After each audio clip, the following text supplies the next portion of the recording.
So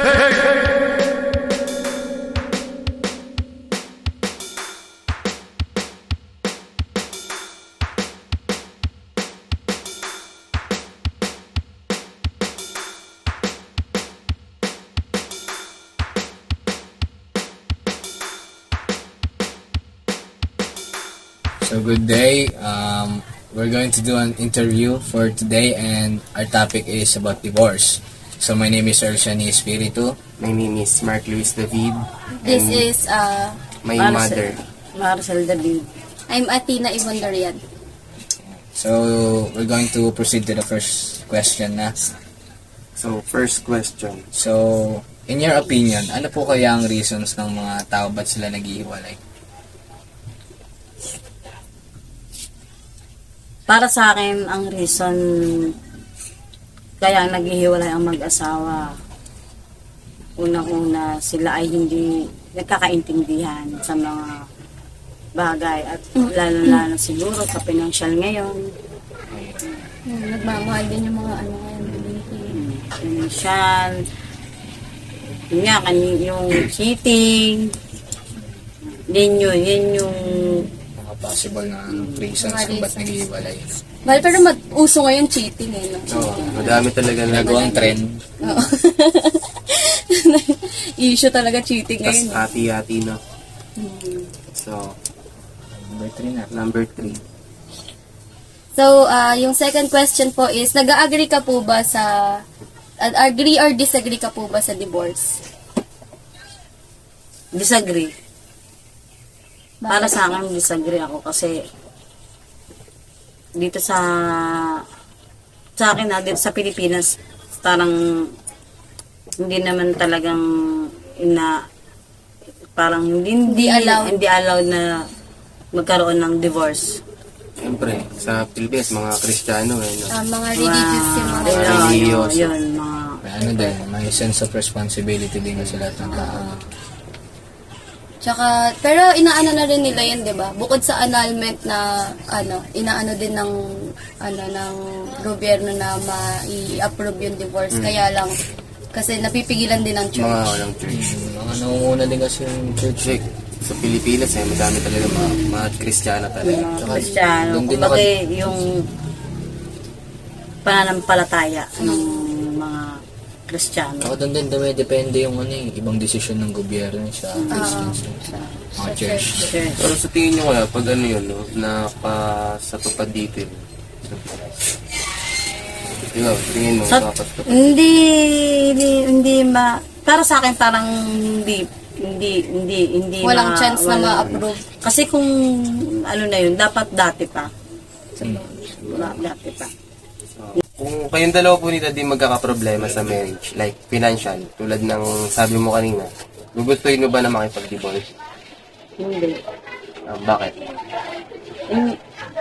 Para sa akin, hindi na. Ayokong kahit sabihin mo magkakaproblema sa financial. Kasi, syempre isipin ko kayo yung mga kapatid mo.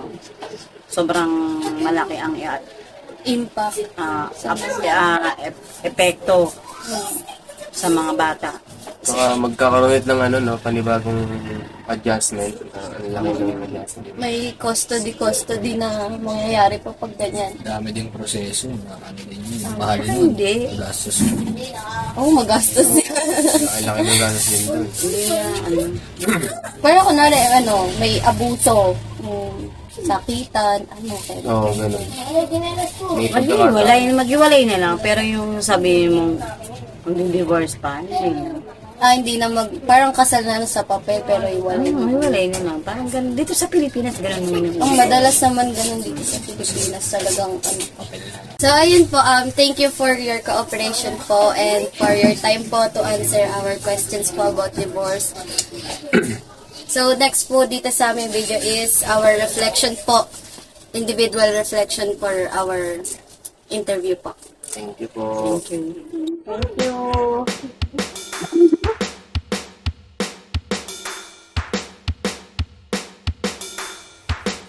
As you can see on the interview, we asked Tita Maricel, Mark's mom, about her opinion sa divorce. Siyempre, she's not that intrigued kasi nga iba ang culture ng Pilipinas. In the Philippines kasi, divorce was not allowed for a long time. Pero in 2019, a law called the Divorce Act was passed to make divorce legal. Siyempre, malaking issue yan sa Pilipinas dahil predominantly Catholic tayo, 'di ba?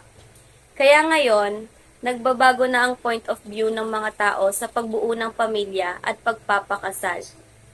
Kaya sinusubukan na ipasa ang Divorce Act. It's like people recognizes na not all marriages work out and that people should have the option to end a marriage na hindi naman mag-work.